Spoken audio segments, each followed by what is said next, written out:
Colorado could blaze a trail for self-driving cars. Both our Senate and House have approved a bill lawmakers say would set the stage for innovation and create new jobs in our state. The Senate has to okay the changes in the bill before it heads to the governor's desk.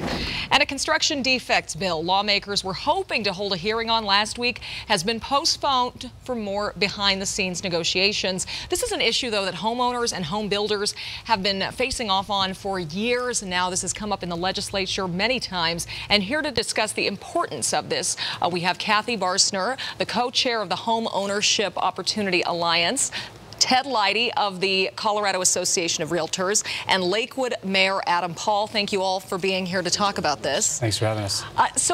First off, and one of you can jump in and answer this, what are the problems with the law as it is? Why does this need to be changed? Well, the problem really is that you have your millennials, you have your middle-income Colorado earners, the firefighters, the teachers, single mothers, minority populations that cannot afford condominiums anymore. They can't afford housing anymore. Condominiums is usually that first rung on the ladder of home ownership. In 2005, we were at 20% of the new market was condominiums. Now it represents about 2%. Wow. There's a study that just came out that over 68% of the homes now in the Denver metro area are above $400,000. So you're not going to find very many people in that income tax bracket that I just mentioned that are going to be able to afford. And the problem is that home builders are reluctant to build condos because of the threat of lawsuits with the current law. Is that right, Kathy? Yeah, so many of the condominium projects that have the opportunity to be built aren't being built because insurance rates are so high. Insurance experts have told us that rates are based on frequency of suits and size of claims. So when people are looking at putting together their pencil to figure out if they can do a development, they're often finding that those insurance costs are so high that they just can't make it work unless they're doing it at that significantly higher price point, which you see in Cherry Creek and various other places. And which is the problem. And now all of you are homeowners as well, though. What could still be done to protect the homeowners and make sure that they have a property that they can trust, that's safe, that they know is not going to be problematic and have defects? Well, yeah, I would say first and foremost, you know, we want to make sure that we're protecting the consumer. And in the legislation that we've brought forward, especially in our city, we encourage having the developer to fix the problem first.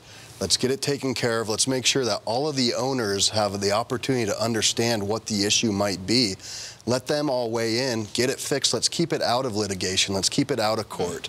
And we're certainly here to make sure on the city's end that they're being built right through our codes and our rules and regulations. And Lakewood is one of the of several communities you were telling me that has taken its own action on this. Yeah, so 17 communities representing 3 million Colorado residents have taken the opportunity to do a local ordinance. And I can tell you in the city of Lakewood, the last condo that was built was in 2005.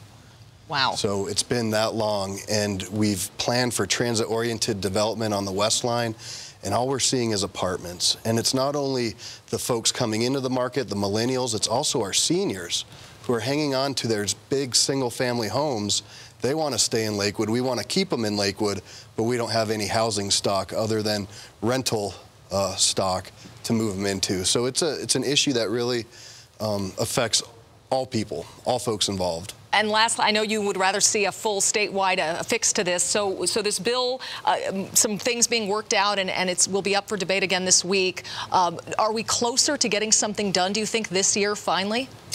Well, when the Homeownership Opportunity Alliance started working on this project a number of years ago, and the Alliance consists of 55 different organizations, not only, as you would expect, builder and developer organizations, but housing advocates like Habitat for Humanity, and then the Metro Mayor's Caucus are all involved. And we had two touchstones when we first started looking at how do you fix this. Number one, as the mayor said, was making certain that there was nothing that we proposed that would interfere with an individual homeowner's right to continue to pursue litigation.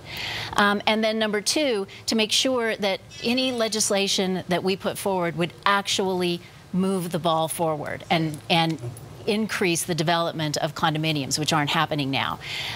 So our organization put together and supported Senate Bill 156, which the Senate passed a month or so ago now with strong bipartisan support. House Bill 1279, which is the one that you referenced, which will be up next week, really only deals with one of the two parts of Senate Bill 156, and that's the informed consent piece, which is important, but it's only one of the two steps that we thought we needed. Yeah, so what are your thoughts, Ted, finally here, where this is going? Well, to your point, Nicole, about consumer protection, we see it from the realtor perspective. These are our clients, right? We're the ones helping them achieve home ownership. And we think that the responsibility of the consumer cuts both ways, right? And what we're finding is, and why we have these bills like the informed consent provision in Senate Bill 156, is because we're finding too often that these homeowners don't even know that litigation is going on until they go to sell their home or until they go to refinance. We had a woman who was 10 payments away down in the Bellagio area in southern Denver, and she found out she had a medical problem. She went to refi her house so that she could pay for her medical bills. She couldn't even refinance her property because she learned that it's actually under litigation. Yeah. She did not have a say in whether or not her property, her largest asset, went into litigation. That's what we're trying to do here. Protections for homeowners, developers, and hopefully bringing the housing prices down in Denver and the metro area. Thank you all for talking about this issue. Thank you. We'll take a look at what else is going on at our state capitol when we come back.